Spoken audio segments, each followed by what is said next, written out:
არის თუ არა ამ მომრჩეველთა მოსყიდვა თვითმმართველობის არჩევნებამდე რამდენიმე თვით ადრე მერიის სარეზერვო ფონდიდან სოციალურად დაუცველებისათვის ერთჯერადი მატერიალური დახმარების გაწევა საკითხს საკრებულოს თავმჯდომარე დღეს კიდევ ერთხელ გამოეხმაურა. გიორგი კირთაძეს ირაკლი ჩავლეიშვილმა 2008 წელს საპარლამენტო არჩევნებზე აგიტაციის მიზნით დაქირავებული 980 აგიტატორის ისტორია შეახსენა, რომელთა მომსახურებაშიც მერიის ბიუჯეტიდან 600,000 ლარი დაიხარჯა. რაც მოძრაობამ 980 ადამიანი დაიქირავა ქალაქის ასე ვთქვათ აგიტატორები, ანაზღაურება გადაუხადეს დაახლოებით 600 ლარის ოდენობით და ნაწილობრივ დაურიცხეს ანგარიზე, ნაწილობრივ კი ამ თანხას ისინი ნაციონალური მოძრაობის ოფისში ღებულობდნენ. აი ასეთი სიმართლე აქვს ნაციონალურ მოძრაობას. 5 წლის წინანდელი მოვლენების გახსენებას გიორგი კირთაძე მმართველი გუნდის მიერ საქმიანობის გადაფარვის მცდელობა დაფასებს.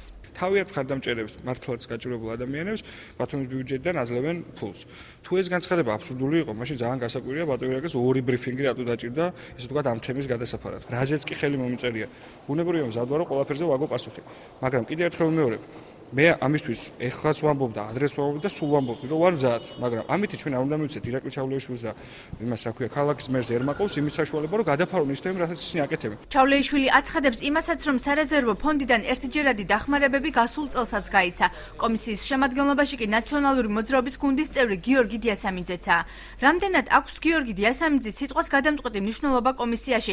კითხვაზე პასუხი მისგან ვერ მივიღეთ. თანაგუნდელი კი ამბობს, რომ გიორგი დიასამიძე კომისიის წევრი არ არის და მას მხოლოდ სხდომებზე დასწრება შესთავაზეს. აქაც იტყვება ირაკლი ჩავლეიშვილი, ნაციონალური მოძრაობის წარმომადგენელი მას კომისიაში არ შეუყვანია.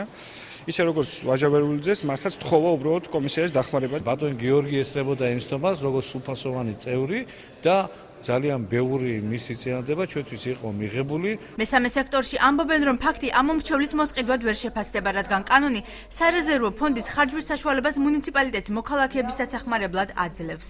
შეფარული მოსყიდვის მექანიზმი არის თუ არა, ამაზე ცოტა რთულია საუბარი. ირაკლი ჩავლეიშვილს და მის კომისიას საქართველოს კანონმდებლობა აძლევს ამის უფლებას და ამაში არაფერი არა ლეგალური და არა იურიდიული არ არის. ამ დროისათვის მუნიციპალიტეტს ერთჯერადი მატერიალური დახმარების თხოვნით 200-მა მოქალაქე მიმართა.